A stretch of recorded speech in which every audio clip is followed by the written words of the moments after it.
G'day, Bear fans. We are, we've had a heck of a Christmas, a New Year's celebration, and I'm trying to get back into my project. This is really supposed to be a hobby. So here I am, doing an inventory. If you're going to do a Barra swap, you're probably going to need to do some of the stuff I'm doing. And so I just sort of busted out all of my items for the swap and sort of laid them out.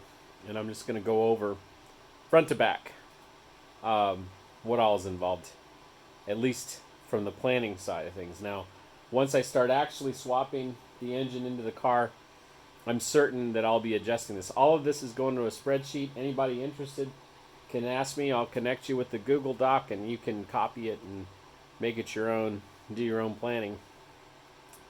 So let's get started. Here we are. This is the original radiator for this V6 Mustang. You can see it's wrecked. I'm going to be tearing it apart because the radiator I chose for this first round is wrong. I may go back to the U-Pullet and find a better example. I was going by the wrong measurements. I measured the outside distance from here to here on the radiator and ended up getting a radiator with that between the goalposts distance. So you can see it doesn't fit. And honestly, I need it to fit. So I didn't pay much for that radiator. But it's very close to what I need. Sad thing is, if it were another 2 inches narrower, it would be perfect. But it's just not going to work. I'm going to need a couple hoses, obviously. You can see the radiator cradle, which is going to replace the sawed-off one there. There's the front crossmember brace. I've got the used not Tokiko. They're KYB struts from my 2000 Mustang. I'm going to clean those up some. So those are my struts. I've got a set of springs. You can see them there for the front that are going to go with the coilover kit that I bought from UPR. Brakes, I need a set of rotors to go with those brake calipers. I've got a conversion kit that converts those calipers to work with the stock spindles, which are still sitting to be cleaned up, but I've got the stock spindles. UPR camber with the lower control arms. Between that and the spindles and everything in the... let's go look at it. It's sitting up in my rafters. The original steering rack for this V6. I've got the front end kind of sewed up. So there's my configuration of the front end. As previously discussed with some wheel spacers, I'm going to put these rims from my 2011 Shelby GT500 on the car, and so I'll have a big brake kit, basically, UPR, K-member, stock spindles, camber caster kit. It's going to be really nice. This is a spec clutch that came out of my 2000 GT. It still has some wear on it. I may decide to get a new clutch pad for it. I'll have to do some evaluation. That's going to bolt to a different flywheel than this. This is for an automatic transmission here. It's not going to work. As soon as I figure that out, I've actually somebody on the Barra Swap forum, American Barra Swaps on Facebook, pointed me the right flywheel, so I'll go get that. I'll have my clutch sewed up. This transmission was specifically reconfigured. It had a different tail shaft assembly. I took it to Minnesota, and Jeremy reconfigured it so that it would be the right way for a Cobra or a Fox body Mustang. And I even have, you can see it there, a crossmember brace that with some jiggering will work. So that'll help me bolt the transmission up. An aluminum drive shaft that should work. It might be a tad too short. If it is, I have a spacer for it. This was in my 2000 Mustang GT, and I'm hoping it works out better here because that tail shaft assembly is longer than the one that's on my 2000 Mustang. By the way, this is a Tremec TR6060, not a T56. So they came with that from about 2008 up in Australia, and this came from Australia. So Jeremy's put some jokes on the transmission, like LS what. Thought that was pretty funny. It's hard to read it. LS what? I'm going to leave his jokes on there. That's awesome. This rear end assembly was in my 2000 Mustang GT up until this past year, so it's got 19 years of service, but it was rebuilt with a Cobra clutch kit, Moser 31 count splines. You can see the tubes are welded into the axle. It's a pretty sturdy unit. I just wanted a torsion diff for the Mustang, and so I did that. I've got the rear brakes over here in this box. There's that spacer kit for the rear differential. These rear brakes fit just fine. They came off of the new differential I got. The new brakes that came on the differential are in this box, basically. And I put my original cross-drilled slotted rotors on. Actually paid someone to do it because I was out of time. This is my fuel system. I've got a huge fuel filter and a bunch of setup just for this car.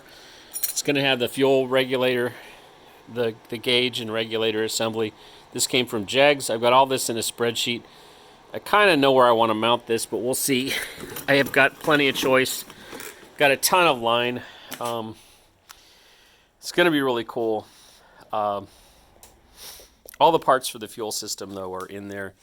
That switch will get mounted somewhere, and I'll be able to turn the fuel on and off with that switch.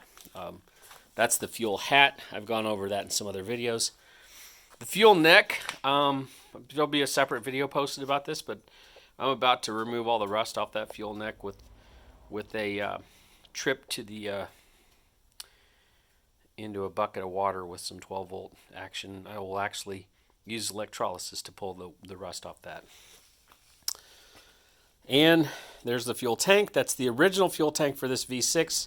I will be keeping the stock fuel hat. However, I'll be using this tip-over valve area for the fuel pump. It is exactly the same diameter as the old fuel hat mounting location. And yes, those are lug nuts JB welded to the tank. This works. It actually works to hold the retainer in place. We'll have a separate video showing all that. I have reasons not to use an actual welder to weld that, besides, the fact that you could blow up the whole tank assembly. It's actually not necessary, and I just want to show it can be done, and this will work long term. So I will be the experimental guinea pig that everybody else needs. This tank has had some of the items shaved off of it somewhat, but for the most part I used electrolysis on this tank as well and pulled all the rust off of it. So almost everything you see here is used. I don't know if you've noticed that. There are some new components. For example, I had bought a hydraulic clutch kit for usage in my 2000 Mustang GT Coyote swap project. It never got used because I ran out of time, and the people who sold it to me were telling me that it was something that worked with my car, when in fact they had never used it with a TR3650. And I went through a whole bunch of shenanigans before I finally gave up and went back to a clutch cable because I simply was out of time. With this car, there's already a hydraulic actuator that will work just fine. I just need an actuator pump assembly, and there it is. So I'm all set to go for that. I think there'll be some experimentation outside the car before I put it in the car and get all cramped. But you can see where I'm going with this. I've got a lot of used components that came off of my 2000 Mustang. Almost everything suspension that I bought UPR is new, but everything else is used and off of one of my other cars. For whatever reason, just didn't fit. And so this is going to be really cool. But that's the inventory. I am actually, that's most of the parts. I've got to replace these camber caster kit. Plates aren't going to work. I need 4 posters, not 3 posters. That's the bump steer. I've got the posts for that. in another box over there, but all of this stuff is lined up. I'm just kind of making sure my thinking's in order and have all my parts before I get started. And then as I do the swap, I'll be referring to these items and just saying, hey, everybody, now we're using this. Oh, the other thing that's crazy serendipitous is this came off of my, this is a piece of stainless. It came off of my Bassani X pipe for my Mustang GT. And I believe I just need to get the retaining clip to bolt this in. It fits. So that's the start of the exhaust. I've got the end of the exhaust that goes over this exhaust assembly over here. And even some spare stainless. So that is a MagnaFlow cat back. So let's cover what we've got in exhaust components. We have from the tail end of the car all the way to about here, which is the cat back. And we have a piece to mount to the motor.